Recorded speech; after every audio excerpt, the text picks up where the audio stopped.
Hi, Shane Searching. You're not going to see my face on camera today, but what we're going to talk about, this is important for all drummers to know, the parts of a snare drum.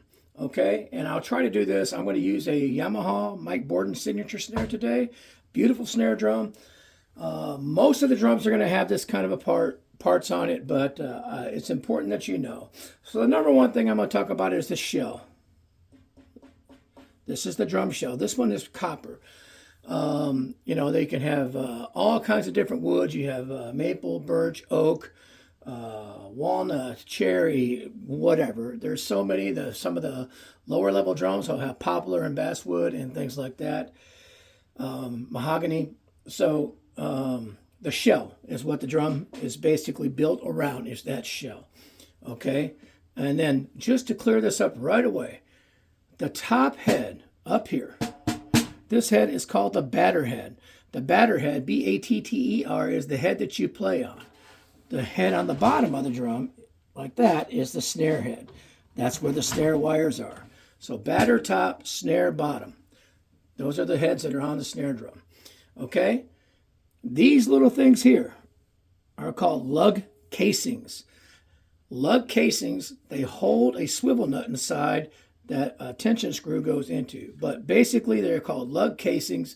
That's how we tune the drum or tension or tighten the head. Generically, the people just call them lugs, but they're lug casings, okay? The top hoop is technically called as a counter hoop. The hoops are called counter hoops. However, generically, people just call them hoops. And then the other term you hear a lot is the rim, okay? So, but a counter hoop, it has a hole in it that the tension rod or tension screw goes through into a swivel nut that is inside the lug casing. Okay, so lug casing, typically the swivel nut is inside there. Some people just call it the tension or the lug screw, and then or receiver, and then the tension rod up here. Okay, tension rod goes into the swivel nut or lug screw, tension or lug casing. I get confused on this because there's so many generic terms now. People just generically call this a lug screw. Okay, the lug, and then they just include the swivel nut inside as part of the lug because you get tube lugs and sometimes they are part of it.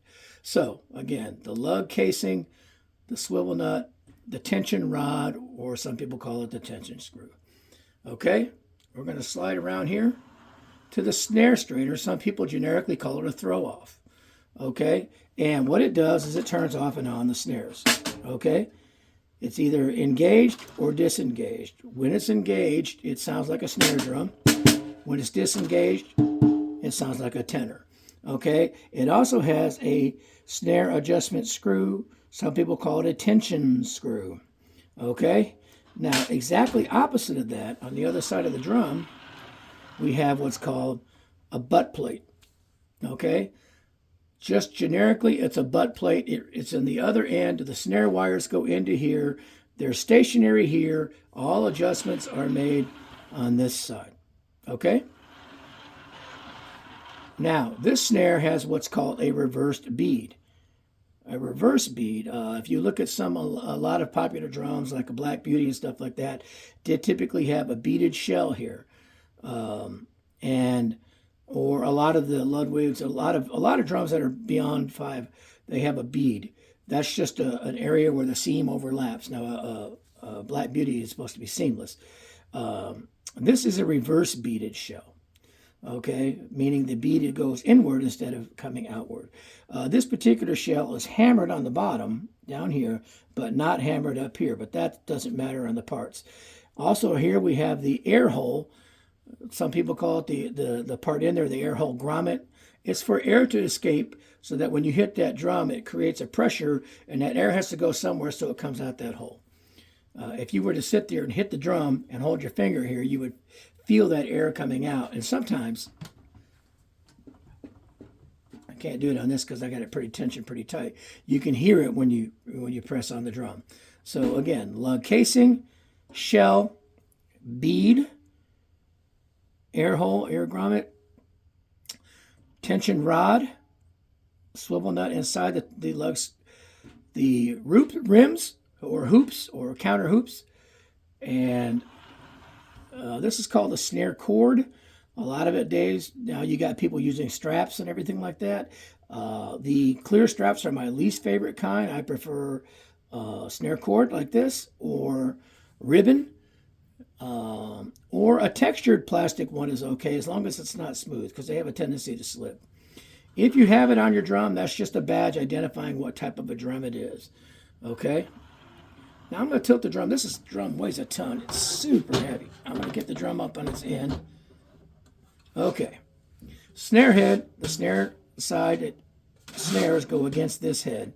This is the stock head that comes on this, and the stock wires. These are snare drum wires. You want to try to get them even from here to here. There's your snare cord to try to make sure that these drums are parallel with the area here. Now you can't see it on this drum, but most snare drums where the snare goes across, there's an area of the drum that's beveled a little bit differently, and that's called the snare bed. And that's so the snares can be pulled against this and stay flat. If you don't have that, sometimes it'll make the snares bow away from the head when you tighten it. Okay? This area in here, now the reason I'm on the bottom of the head is because you can see it, where the edge of the drum is, it's a bearing edge. Now on most metal type drums, that beveled edge is rolled inward and then refined and whatever to be at a certain angle. On the wood drums, they actually route it out to be a certain angle, typically 45 degrees. Some of the vintage drums are a little bit rounder, so they sound more warm. The sharper that bearing edge, the more resonance and cut you're going to get out of that drum. That's why some people prefer the vintage drums so much, because they have a little bit of a warmer sound. Now I can hear the snares battling as I'm talking. So anyway, this is an ambassador weight head and bearing edge in there, okay? And you have that on the top too. It's just you can't see it because of the drum head. So that generically is most of the parts that are important that you need to know. We could get into it and break it down into more parts, but the big thing is, if you're a young student and you're going to a music store and you're asking for something, know what you're asking for. And in this case, if you're asking for a snare head, that is the bottom head. If you're asking for the head for the top of the drum, just say I need a snare head, or excuse me, not a snare head, a batter head, or you can just say I need a top head for my snare drum. That way, if you get somebody that doesn't know some of the technical terms, they at least will know you're looking for the top head.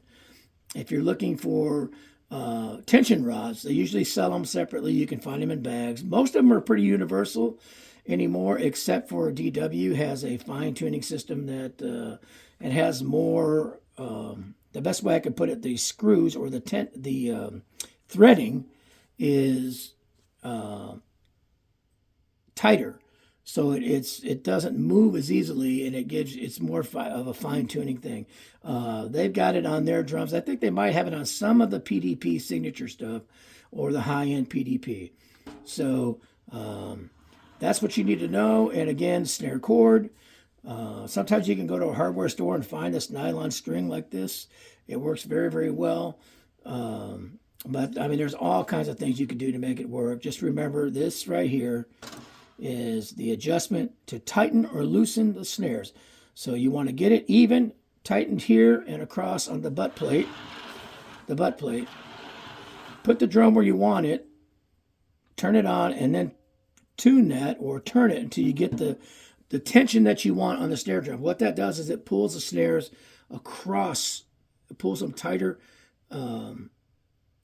The best way I can describe that, it's going to pull up on one side and it's going to make the snares tighter against the head. Okay, this throw off does the same thing, and then this does more. Now some drums, the snares extend past the head and come up flat. This isn't one of those. Most people, in my opinion, over tighten their snares. I like to have them on the looser side. So anyway, there you go. When you go in, you say, oh, if you want to say, I need a hoop or a rim, know how many tension rod screws it takes. So this is a 10 lug drum. What it means is it's 20 lugs technically on the drum, but each top and bottom, each has 10 of these lug casings. Okay, so if you had to buy a new hoop for this, and this would be a special order because it's black, but it would be a 10 lug counter hoop, 10 lug rim, 10 lug top hoop. Generically, you're just going to hear it called a hoop. The bottom has a special cutout. You need to know that, and that is for the snare cord to go through so that the snare wires can be adjusted. So I think I pretty much covered everything that's super important. Some snare drums have muffles built on the side with knobs that can push them against the head or not. You don't see that as much as you used to, although it's kind of coming back on some of the signature drums and stuff like that. If you get a lot of the vintage Ludwigs and Slingers, you're definitely going to find them. But there you go. And great snare drum here, but I just wanted you to kind of know if you go into a store, what it is you're trying to get. Some people may argue with me. If I get a little tongue-tied, I apologize, but I know what I'm looking for when I go to a store. I want you to know the same.